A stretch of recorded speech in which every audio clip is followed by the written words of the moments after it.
Hi friends, நம்ம இன்றைக்கி காரக்குழி பணியாரம் எப்படி செய்கிறதுன்னு பார்க்க போகிறோம். வாங்க பார்க்கலாம்.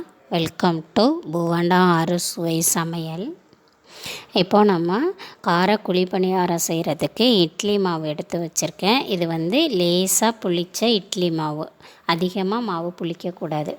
இதுக்கு வெங்காயம், பச்சை மிளகாய், கருவேப்பிலை, புதினா, கொத்தமல்லி இது எல்லாமே கட் பண்ணி ரெடியாக எடுத்து வச்சுருக்கோம். இப்போ நம்ம ஃபஸ்ட்டு தாளிப்பை விட்டுக்கலாம். ஒரு 2 ஸ்பூன் நெய் இல்லை எண்ணெய் எது வேணுமோ விட்டுட்டு, இப்போது அதில் கடுகு, கடலைப்பருப்பு, உளுத்தம்பருப்பு இதை சேர்த்துக்கலாம். இது கொஞ்சம் நல்லா பொரியட்டும். அது கொஞ்சம் நல்லா கடுகெல்லாம் வெடித்த பிறகு அது கூடவே நம்ம பச்சை மிளகாய் ஒன்று கட் பண்ணி வச்சுருக்கோம், அதையும் சேர்த்துக்கலாம். காரத்துக்கு தகுந்தாற் போல் மிளகாய் சேர்த்துக்கோங்க. இது கூடவே கருவேப்பிலை சேர்த்துக்கலாம். கருவேப்பிலை சேர்த்துட்டு நம்ம கட் பண்ணி வச்சுருக்க வெங்காயத்தையும் இது கூடவே நம்ம சேர்த்து இதை நல்லா இப்போ வதக்கி எடுத்துக்கலாம். வெங்காயமெல்லாம் நல்லா வதக்கி எடுத்துக்கலாம்.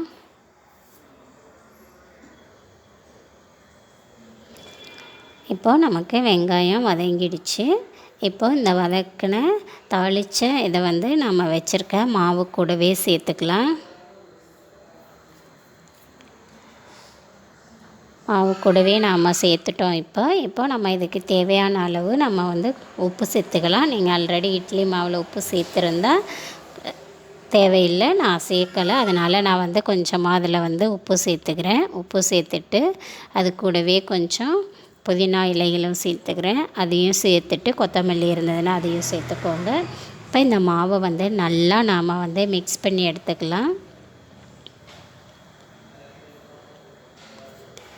மாவை இப்போ நல்லா நம்ம மிக்ஸ் பண்ணி எடுத்துகிட்ருக்கோம் பாருங்கள். மாவு நல்லா மிக்ஸ் ஆகிட்டு இப்போ நெக்ஸ்ட்டு நம்ம குழி பணியார கல் எடுத்து ஹீட் பண்ண வேண்டியதான். இப்போ அது கல் ஹீட் ஆனதுமே இதில் நம்ம ஒவ்வொரு குழிலையும் நம்ம எண்ணெய் ஊற்றிக்கலாம். ஸ்டவ்வை மீடியமாக வச்சுக்கோங்க. எண்ணெய் ஹீட் ஆனதுமே நம்ம மிக்ஸ் பண்ணி வச்சுருக்க மாவை அதில் எல்லாமே ஊற்றிடலாம். குழி பொழிய ஊற்றாமல் கொஞ்சம் குறைவாக ஊற்றினால்தான் அதை புஷ்ஷுன்னு எலும்பி வரும்போது ஒன்றோடு ஒன்று ஒட்டாமல் இருக்கும். இப்போ நம்ம எல்லா குழிகளிலும் நம்ம மாவு ஊற்றிட்டோம். இது எல்லாம் ஊற்றிட்டு இப்போ நம்ம இதை அப்படியே மீடியமாக வச்சு ஒரு 3 நிமிஷம் அப்படியே இதை மூடி வச்சிடலாம். ஒரு 2-3 நிமிஷம் கழிச்சிட்டு இதை ஓப்பன் பண்ணி பார்க்கும்போது நல்லா புஷ்ஷுன்னு வந்திருக்கு பாருங்கள். இப்போ ஒவ்வொன்று குழி பணியாரமாக நம்ம திருப்பி போட்டுக்கலாம். நல்லா சூப்பராக நல்லா கலர்ஃபுல்லாக வந்திருக்கு பாருங்கள். இது எல்லாமே நாம் இப்போது திருப்பி போட்டுட்டு